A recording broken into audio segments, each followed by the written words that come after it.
называется «Полон», и она написана из конкретной одной нагоды, але теперь нагода такая, уже такая больше за тысячу и больше за несколько тысяч этих нагодов, там сумма или факт, думаю. «Полон».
Зараз ми ризикуємо, просто на репетиції поспробували.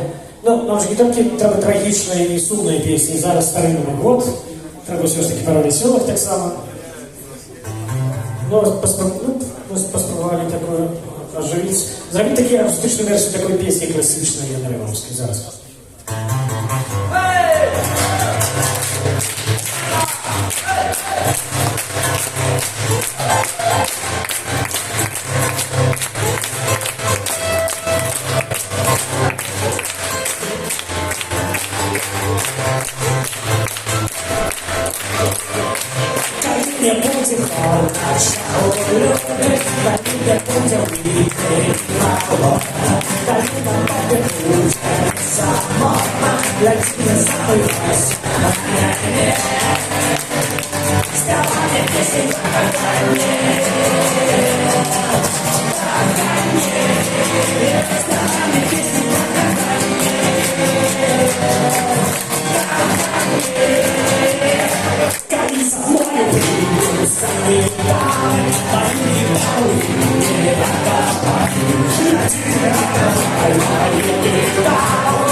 моя удача, знову плаче, знову домовка не дай.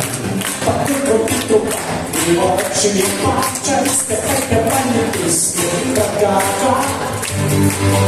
Вставай, пісні, га-га-га.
Что это за песня, Лёва?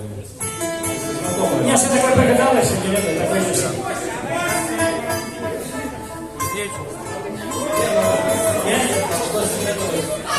Может, это? О,